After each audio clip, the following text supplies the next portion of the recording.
स्वतंत्रता केवल और केवल ओपी राजभर साहब के पास है कि वो बयान देते भी हैं, वो गरियाते भी हैं, फिर वापस भी आ जाते हैं। देखिए, ओम प्रकाश राजभर एक अपने तरह के नेता हैं और मैं उनको कई बार कहा है कि उत्तर प्रदेश के अपने केजरीवाल हैं। नमस्ते, मेरा नाम राजीव शुक्ला है। आप लोकरंग चैनल देख रहे हैं और हमारे साथ आज हैं सुप्रसिद्ध हेमेटोलॉजिस्ट डॉक्टर भूपेंद्र सिंह जी। आज जब मैं विषय खोज रहा था तो मैंने कुछ अखबार के पन्ने पलटे तो मैंने देखा कि ओपी राजभर साहब आजकल बहुत चर्चा में है जी। तो सबसे पहले जो उनका हालिया तात्कालिक बयान है जिसपे काफी मीम्स भी बन रहे हैं उसके बारे में आप कुछ बताएं। देखिए, ओम प्रकाश राजभर एक अपने तरह के नेता हैं और मैं उनको कई बार कहा है कि उत्तर प्रदेश के अपने केजरीवाल हैं। वो कोई भी बात कभी भी, चाहे वो झूठ हो, चाहे सच हो, चाहे पक्ष में हो, चाहे विपक्ष में हो, वो इतने कॉन्फिडेंस से बोलते हैं कि उनके स्तर पे कोई टिकता ही नहीं है। हाँ, ये बात देखिए सही है। जब वो एनडीए के साथ खड़े थे तो ऐसा लग रहा था कि एनडीए से अच्छा कोई नहीं है या एनडीए से ज्यादा दलित, पिछड़े, आदिवासी, वनवासी, गरीबों का उद्धार करने वाला कोई नहीं है। और जब वो अखिलेश जी के साथ गए, समाजवादी विचारधारा के साथ गए, तो आपको लगा होगा कि समाजवादी विचारधारा से बड़ा या समाजवादी पार्टी से बड़ी कोई ऐसी पार्टी नहीं है जो कि दलितों का, पिछड़ों का उद्धार कर सके। और आज फिर से, जैसा कि हमें पूरी उम्मीद थी, वो फिर से एनडीए में वापस आ गए। कुछ दिन पहले वापस आ गए और वापस आते ही अपने उसी पुराने अंदाज में बयान देना जब वो छोड़ के जाते हैं तब ऐसा लगता है कि ये कभी वापस आएंगे ही नहीं। हाँ, ये बात तो सही है। और एक बार जब वापस आते हैं तो लगता है कभी जाएंगे ही नहीं। तो ये जो राजनीतिक समीकरण ओपी राजभर साहब का है, ये आपको कहीं और देखने को नहीं मिलेगा। देखिए, ओपी राजभर की राजनीति को समझिए। ओपी राजभर की जो राजनीति है वो प्रेरित है काशीराम जी की राजनीति से। काशीराम जी एक बात हमेशा कहते थे, जब वो बहुजन की राजनीति उन्होंने शुरू किया तो काशीराम ने लोगों के भीतर एक बात घर कराना शुरू किया। उन्होंने कहा कि देखो भाई, आप ये सोचो कि बहुत अच्छे और सच्चे नेता हमारे आएंगे तब हम उसके पीछे जाएंगे, उसका आप इंतजार मत करिए। जो है आपके सामने, हाँ, जो आपकी बात कर रहा है उसके साथ आपके जाति का व्यक्ति, चाहे वो अंधा हो, काना हो, लूला हो, लंगड़ा हो, चाहे जैसा हो, यदि वो आपके जाति का है, बिरादरी का है और आपकी बात को सुन रहा है, थाने में आपका 4 काम करा रहा है, आपके लिए सड़क, खड़ंजा, नाली बना रहा है, तो आप उसको अपना नेता स्वीकार कर लीजिए।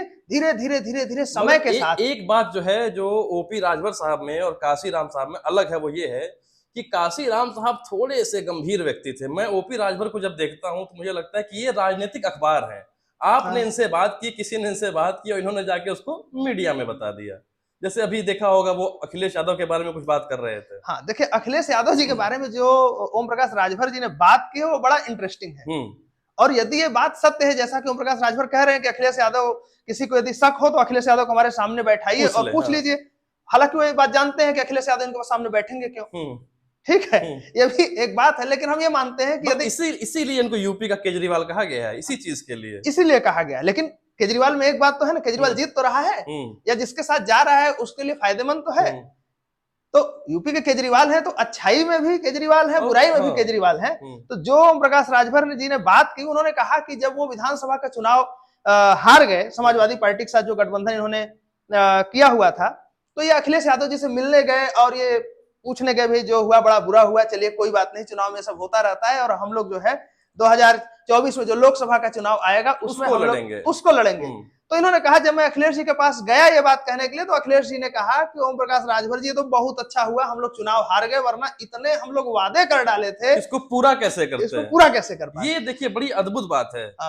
ये ईमानदार तत्व जो अखिलेश यादव के अंदर से निकल के आया चुनाव हारने के बाद, ये बहुत कम नेताओं के अंदर से निकल के आ पाता है। नहीं, देखिए, कम नेताओं के अंदर से निकल पाए, इसको ईमानदार तो मैं कहूंगा। ओम प्रकाश राजभर जी के सामने तो ईमानदारी का परिचय दिया, लेकिन ये बात वो कभी सामने अखिलेश जी नहीं कह पाएंगे, वो मीडिया के सामने, और चुनाव के पहले भी नहीं कह पाए। वो ये सब चुनाव हारने के बाद के सब फैसले होते हैं जो अपना पाते हैं। अच्छा, एक बात आप ये बताइए, उत्तर प्रदेश की राजनीति जिस तरीके से करवट बदल रही है, जी जी, हालांकि बदल रही है कि नहीं बदल रही है ये भी कह पाना अभी कठिन है। 2024 के चुनाव सर पे हैं, बिल्कुल, नरेंद्र मोदी के नेतृत्व में चुनाव एनडीए लड़ने वाला है, इसके सामने एक और फ्रंट खड़ा किया गया है इंडिया के नाम से जी। तो उत्तर प्रदेश में क्या कुछ खास असर पड़ पाएगा इसका?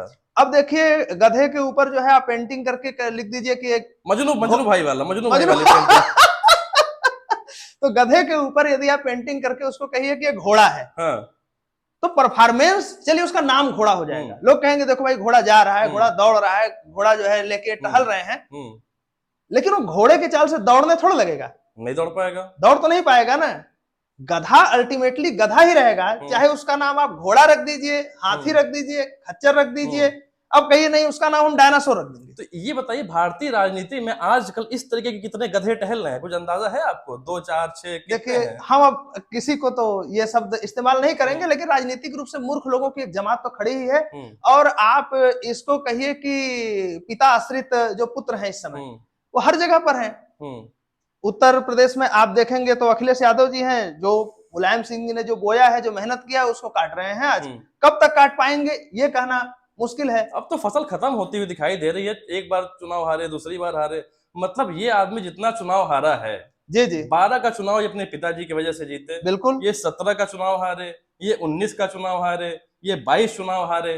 तो एक आदमी एक बार मुख्यमंत्री रहने के बाद 3-3 चुनाव हार चुका है, और उसके बाद ओपी राजभर जैसे मित्र अगर हो तो दुश्मनों की आवश्यकता ही क्या है।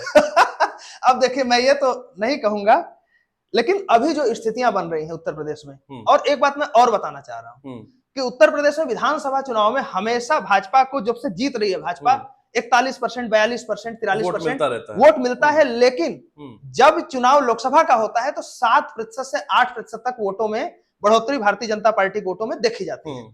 पिछले चुनाव में बहुत लोग शायद इस डेटा को याद न हो कि लगभग 50% वोट भारतीय जनता पार्टी और एनडीए ने मिलकर पाया था लोकसभा के चुनाव में, उत्तर प्रदेश में जी। अब की जो लोकसभा चुनाव है तो उसको यदि आप देखेंगे तो ओम प्रकाश राजभर पहले से भारतीय जनता पार्टी के साथ खड़े हैं, अनुप्रिया पटेल पहले से भारतीय जनता पार्टी के साथ खड़ी हैं, पल्लवी पटेल जो उनकी बहन है कहीं ना कहीं वो समाजवादी पार्टी में उपेक्षित महसूस कर रही हैं, उनका भी आसार बन सकता है। हाँ, उनका आसार बन सकता है, लेकिन पारिवारिक जो विवाद है शायद उसकी वजह से वो ना आ पाए। और यदि आप देखेंगे तो रालोद की जो स्थिति है वो भी डवाडोल है। यदि रालोद को एक अच्छा ऑफर भारतीय जनता पार्टी की तरफ जाएगा तो वो भी आने के लिए तैयार बैठे हुए हैं। दारा सिंह चौहान की वापसी हो रही है, धर्म सिंह सैनी से चर्चा चल रही है।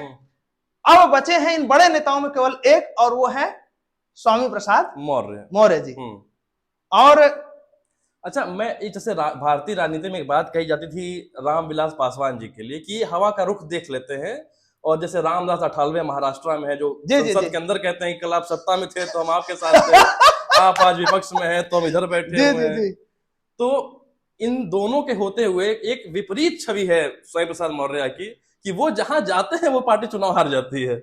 नहीं, हाँ, देखिए उनके दावे तो ये है कि मैं जहां जाता हूं वहां वो पार्टी चुनाव जीत जाती है, लेकिन हुआ यह है पिछली बार भाजपा के साथ आ गए सही मौके पर, इसलिए शायद वो उनको जीत के नाव में सवार हो, हाँ, उस जीत के नाव में सवार हो गए और कहे कि भाई हमने जिताया है। अब जैसे कोई क्या कहते हैं, बैलगाड़ी जा रही है, उसके नीचे कोई छोटा जानवर चल रहा है तो उसको लगता है कि सारा बोझ जो है वो हमारी पीठ पे लदा हुआ है, जबकि बेचारा वो जो बैल है वो खींच रहा है।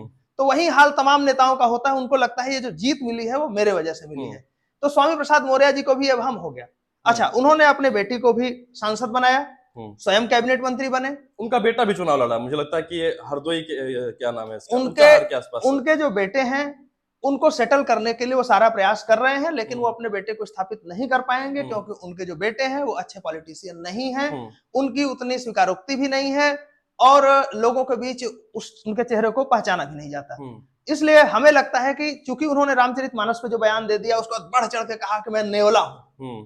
आप सबको ध्यान होगा स्वामी प्रसाद रूपी नेवला बता रहे थे अपने आप को, हाँ, भाजपा रूपी सर्प को मैं एकदम टुकड़े टुकड़े काट दूंगा।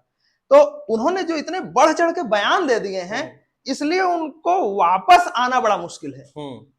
उनकी इच्छा तो है, ये स्वतंत्रता केवल और केवल ओपी राजभर साहब के पास है कि वो बयान देते भी हैं, वो गरियाते भी हैं, फिर वापस भी आ जाते हैं। हाँ, लेकिन ओम प्रकाश राजभर कभी भी भारतीय जनता पार्टी का जो केंद्रीय नेतृत्व है उससे अपना संपर्क नहीं काटते हैं। वो उनका जो कॉन्फिडेंस है ये वाला, हाँ, इसके पीछे उनका कहीं बनारस कनेक्शन तो नहीं है कोई? वो जो क्यों गुरु क्या गुरु वाला कनेक्शन तो नहीं है इनका? देखिए, ओम प्रकाश राजभर का बनारस कनेक्शन तो है ही है। ये बात अलग है कि उनके लड़के बनारस में चुनाव नहीं जीत पाए, वो भी चाहते हैं कि उनका बेटा भी राजनीति में सेट हो जाए, लेकिन वो बात उनके साथ बन नहीं पा रही है। और ओम प्रकाश राजभर का ये तो मानना पड़ेगा कि ऐसा नहीं है कि वो अपने जाति के नेता बन चुके हैं, लेकिन अपने जाति में, अपने समाज में उन्होंने इतने लोगों को तो खड़ा कर लिया है कि वो चुनाव जिता पाए या नहीं जिता पाए, वो हरा सकते हैं, हरा डिस्टर्बेंस सकते हैं। क्रिएट कर सकते हैं। हाँ, हम्म तो ऐसे ऐसे जो भी जातीय समूह हैं, अनुप्रिया पटेल जब तक अलग रही, एक सीट अपना विधानसभा का वो जीतती रही, उसके बाद सांसद बनी भारतीय जनता पार्टी में शामिल होने के बाद ही। लेकिन स्थितियां ऐसी हैं कि ये लोग इतने वोट काट सकते हैं, चाहे संजय निषाद गोरखपुर क्षेत्र की बात करें या अनुप्रिया पटेल जी की बात करें, ये लोग ऐसी स्थिति में जरूर है कि प्रेशर ग्रुप की तरह काम करते हैं। इसलिए इन लोग का अपना महत्व है, और ये लोग ये भी जानते हैं कि ये सफल तभी होंगे जब ये भारतीय जनता पार्टी के साथ शामिल होंगे। इसलिए मुझे लगता है कि कोई ऐसा ऑप्शन नहीं है कि समाजवादी पार्टी 2 सीट या 3 सीट से ज्यादा इस चुनाव में जीत पाए। और मेरा अपना मानना है कि अभी भारतीय जनता पार्टी 70 से 75 सीटों पर काबिज है। ठीक है, आप लोकरंग देख रहे थे, ये चर्चा हो रही थी ओपी राजभर साहब के बारे में, ये अद्भुत चर्चा थी, आमतौर पर ऐसी चर्चाएं नहीं होती हैं। जी जी, आपने देखा, बहुत बहुत धन्यवाद। नमस्कार।